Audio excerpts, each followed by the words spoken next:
Vogliamo discutere con voi e con alcuni ospiti di un tema molto caldo, che è quello che abbiamo definito scaling creativity, per cui la relazione in qualche modo tra la creatività, l'autorialità del contenuto e l'industrializzazione del processo di produzione di contenuti. È vero o non è vero che quei due temi sono in contrapposizione? Noi pensiamo di no, ma è un tema sul quale in realtà abbiamo chiesto anche a alcuni di voi di contribuire.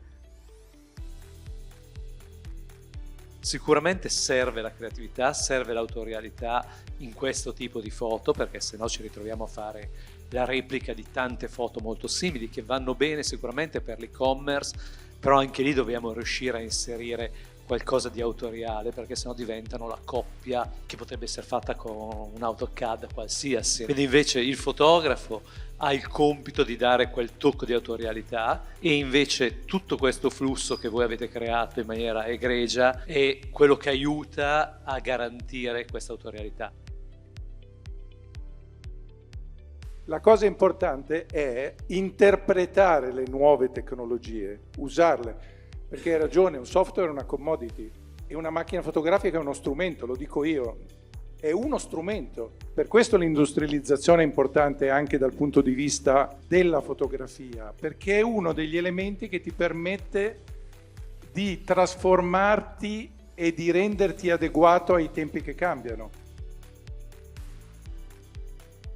Creare queste dicotomie a livello creativo, creando emergenze ed errori, dà tantissime opportunità. Ed è una cosa che, devo dire, anche sul campo, anche su un'immagine bianca, nella sua austerità, nella sua distanza, nella sua freddezza, ha dato opportunità grandissime a me da creativo, considerato l'output e anche la palestra, no? Che poi ci ha portato ad avere anche degli output di un certo livello qualitativo. Non dimentichiamoci che il campo fisico è anche questo, e che forse è l'esasperazione di una virtualizzazione del campo fisico, dove non ci riflettiamo più in uno specchio, ma è lui che guarda noi. E forse lancerei questa provocazione: ma chi è che guarda e come ci si guarda all'interno di questo specchio? Lancio una sfida a tutti i fotografi e a tutti i creativi presenti qui, di veramente trovarsi di fronte a se stessi, interrogarsi quanto si è creativi con questo livello di sfida oggi.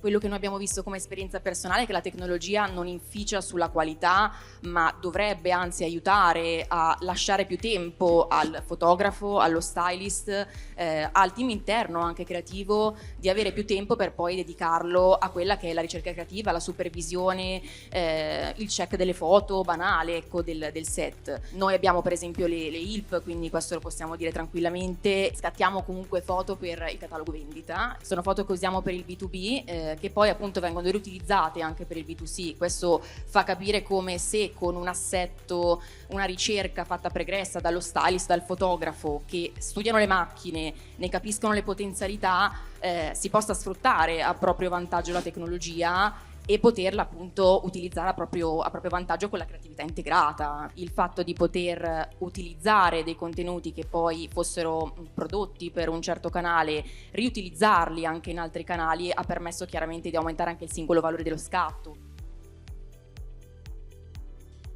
Stai utilizzando 2 delle 3 dimensioni esistenti, perché ti manca la terza dimensione, e stai utilizzando solo uno dei sensi. Cioè la vista, più il tuo processo è capace di restituire degli elementi che mancano e evocarli. Non te li può creare, ma te li può evocare attraverso la luce, attraverso la qualità dello scatto fotografico, la qualità della macchina. Ma se tu non riesci a creare tutta questa catena di qualità, non riesci a trasformare i 2 assi X e Y e l'unico senso che hai, che è quello di guardare in un monitor, in un'esperienza che ti evoca il desiderio di avere quel prodotto. E come fai a evocare questo desiderio su uno smartphone? Puoi provarci, ma allora il tuo processo deve avere il massimo della qualità, dall'ideazione, dal planning, dalla visione del fotografo, dal modo in cui è poggiato il capo, come è illuminato, come è fotografato, come è post prodotto e come è messo nella pagina. Quasi l'abito veste un'immagine, no? Cioè l'immagine, i sensori hanno più informazioni di noi visivamente, l'immagine ha più informazioni di noi a occhio nudo, Ed è lì il ruolo, secondo me, dell'autore, del creativo, di saper governare un processo che al momento non risulti la realtà aumentata senza di fatti regalare un'esperienza aumentata. E torno su questo tema di vedere i capi, di iniziare a guardare alle potenzialità di costruzione dell'immagine, anche un'immagine così tecnica, così significativa e così piena di significati per un brand che deve poi venderla, e portarla in una dimensione di totale rispetto, no? Il funnel dell'e-commerce, se ci avviciniamo all'acquisto, oggi deve essere pronto a regalare quell'esperienza, altrimenti il consumatore, con tutti i player e competitor che ci sono sul mercato, sceglie una strada completamente diversa.